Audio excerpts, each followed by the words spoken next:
The church was bursting with life. Laughter, music, and the scent of fresh roses floated in the air. Guests wore their finest, faces glowing with joy as they waited for the beautiful bride to walk down the aisle. But somewhere among the smiling faces, one woman's heart burned with something darker than celebration. Anita adjusted her gilet, her eyes fixed on the young woman in a glittering white gown at the altar. To everyone else, that was the bride, the pride and joy of her mother. But to Anita, she was hers. Today, Anita told herself, the truth will finally come out. She had kept it in for 23 years. 23 years of smiling in her best friend's face while knowing that the daughter she raised was never hers, or so she believed. She rose from her seat, her heels clicking sharply on the marble floor.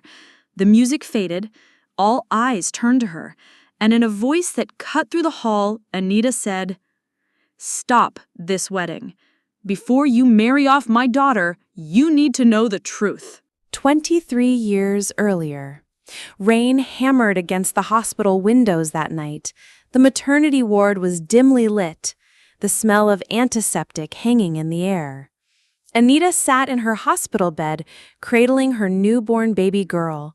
Her face was pale, not from weakness, but from the storm raging in her mind.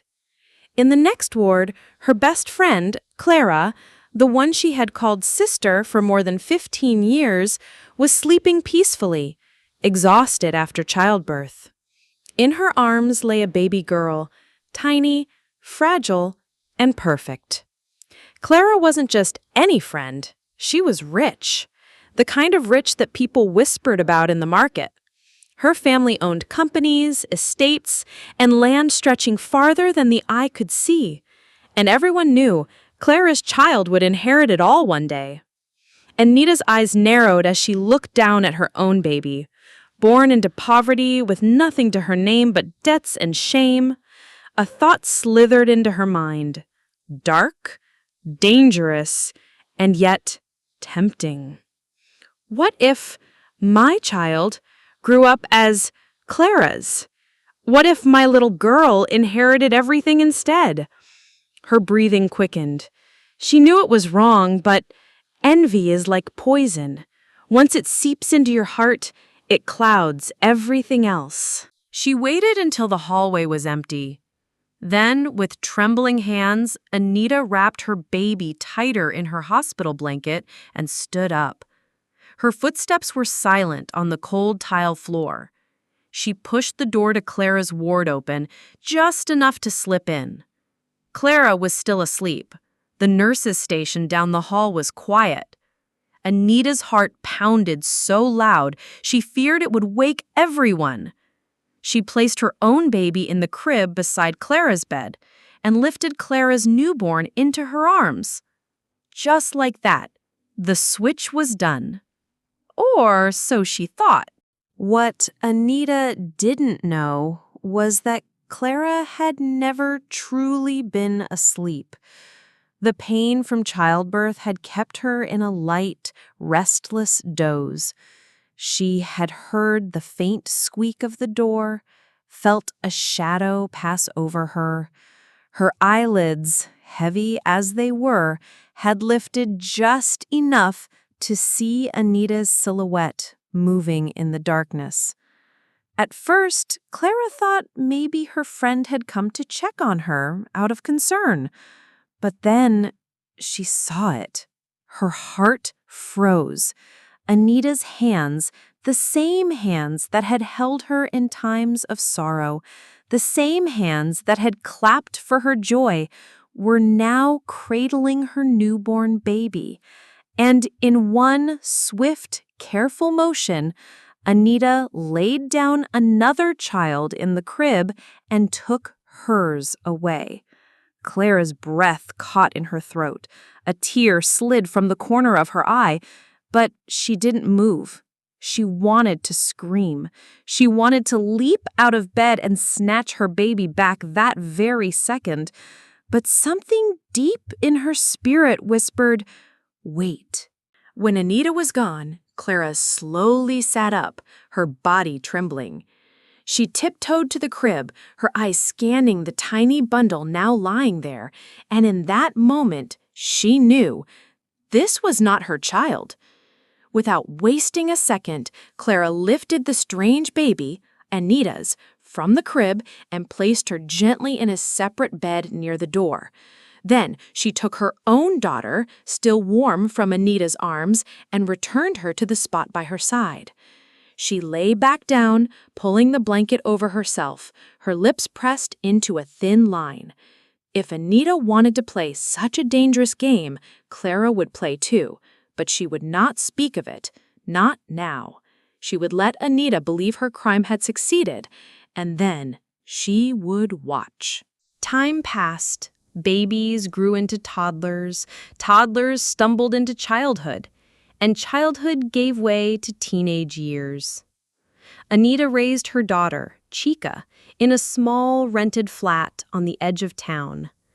But to Anita, Chica was not hers. In her mind, this was Clara's child, the rich woman's daughter who had been born into luxury, but was now trapped in the cage of poverty because Anita had been smart enough to make the swap. And so, instead of motherly love, Chica received coldness. Instead of hugs, she got orders. Instead of praise, she got sharp words that cut deeper than any cane. "Lazy girl, look at you. Can't you do anything right?" Anita would snap when Chica spilled water. "Eat that small portion and be grateful. Your real mother may feed you with gold, but here you will learn life." The neighbors often heard Chica's muffled sobs at night, but Anita's heart was hard. She believed she was punishing Clara's child for a crime Clara never committed. Meanwhile, Clara's daughter, Amara, grew up in a world of wealth and warmth.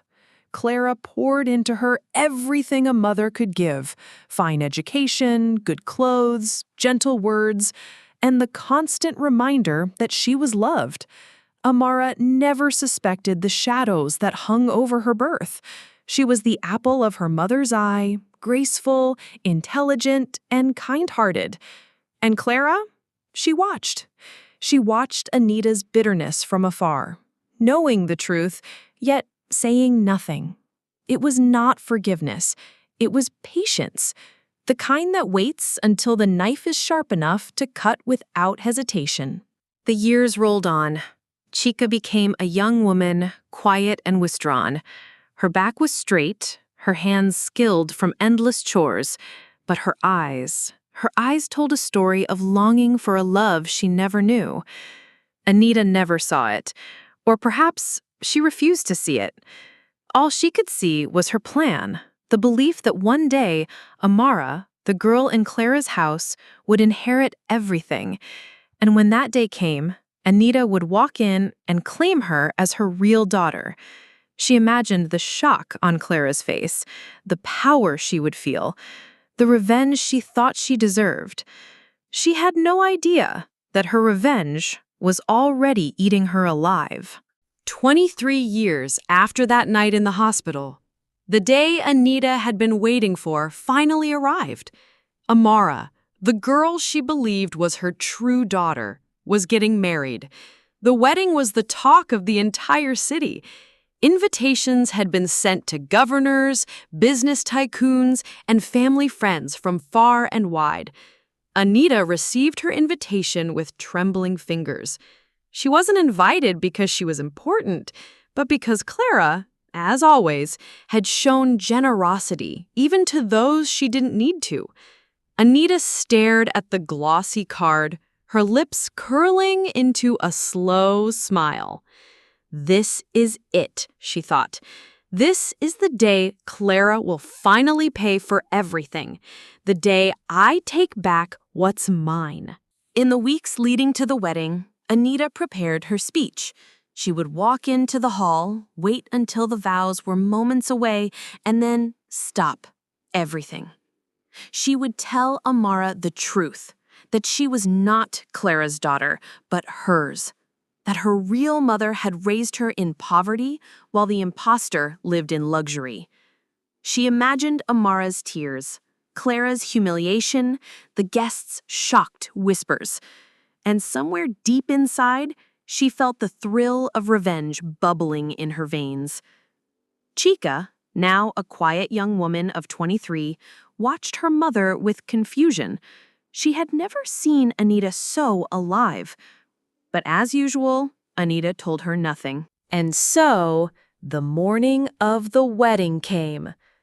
The grand hall was a vision of beauty, silk drapes in gold and ivory, crystal chandeliers scattering light like stars, the scent of roses thick in the air.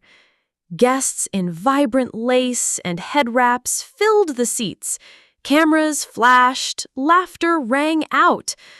But in the corner of the hall, Anita sat with her head held high, her gele towering like a crown, her eyes locked on the bride.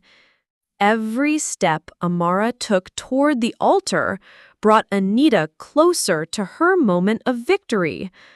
The minister's voice filled the hall. If anyone has any reason why these two should not be joined in holy matrimony, speak now. The crowd was silent. The bride and groom smiled at each other, hands intertwined. And then, the sharp click of heels echoed against the marble floor. Anita rose from her seat, every eye turning to her as she stepped forward. Her gele shimmered under the light. Her chin was high, her voice steady, but her heart thundered like a drum. "Stop this wedding," she said, her words slicing through the air. "Before this girl marries, she must know the truth about her life." Amara's brows furrowed. "Auntie Anita? What's going on?" Anita's lips curved into a bittersweet smile. "My daughter," she said, "you are not who you think you are. 23 years ago, in the hospital, I switched you. I am your real mother. The woman standing beside you, Clara?" She glanced at Clara with triumph. "She is not your mother. She has been raising you in my place." But Clara smiled. Not a smile of embarrassment, not fear. It was the kind of smile a hunter wears when the trap finally snaps shut. She stepped forward, her voice firm yet laced with something almost pitying. "Anita," she said, "you think you've kept a secret for 23 years. But the truth is, I saw you that night. I saw you switch the babies." Anita's mouth fell open. "You what?" Clara's eyes glistened, but her voice did not waver. "The moment you left my room, I took my baby back, and I put yours where she belonged. For 23 years, you have been raising your own daughter, thinking she was mine, and you have treated her with cruelty, hatred, and neglect. That girl you've been punishing is your flesh and blood." The hall was silent, except for the sound of Chica's quiet sob. All eyes turned to the young woman at the back, Chica, standing in a simple dress, her hands trembling. Anita turned slowly toward her, her mouth dry, her chest tight. The faces of all those years, the tears, the chores, the hunger, flashed before her. And for the first time, she saw her daughter, truly saw her. But it was too late. For a long moment, no one moved. The grand hall, once filled with laughter, now felt like a courtroom where judgment had just been passed. Anita's legs weakened beneath her. The walls seemed to close in. She wanted to speak, to explain, to defend herself, but the words choked in her throat. Clara walked past her, her elegant gown sweeping the floor. She went straight to Chica, took her trembling hands, and pulled her gently to the front. "This," Clara said to the crowd, "is Anita's true daughter. The one she tried to steal from me. The one she has wronged more than anyone. Murmurs rippled through the guests. Some stared at Anita with open disgust. Others looked at Chica with pity. Chica's lips trembled as she looked into Clara's kind eyes. She didn't know whether to cry or run. Her whole life had been a maze of confusion, and now the truth had broken every wall. Anita stepped forward, her voice breaking. "Chica, I didn't know." The young woman flinched. Didn't know? Her voice was small, but every syllable carried years of pain. "You didn't need to know whose child I was to treat me with love?" Anita's tears spilled freely, but Chica turned her gaze away, the hurt too deep to be healed in a moment. The minister, with wisdom in his eyes, cleared his throat. "Today was meant to unite two hearts in marriage, but it has revealed the state of other hearts in this room. Let this be a lesson to all of us. Envy destroys not its target, but its bearer, and the truth always finds its way to the light." Clara turned to Amara, who was still standing at the altar, stunned. She touched her daughter's cheek and whispered, "You are mine, always mine." The wedding continued, but the joy was quieter now, more fragile. And in the corner, Anita sat with her head in her hands, the weight of her own choices pressing down like a mountain. She had gained nothing, and in her greed, she had lost the one thing worth more than riches, the love of her child. Moral lesson: jealousy is a seed that grows into a tree of regret. No wealth, no inheritance, no revenge is worth the cost of a pure heart and a mother's love. In the end, the truth cannot be buried, and the one who digs a pit for another may be the first to fall into it. Would you forgive a friend who betrayed you this way? Drop your thoughts in the comments. Don't forget to like, share, and subscribe for more gripping stories like this one. Your support helps us bring you more tales with powerful lessons.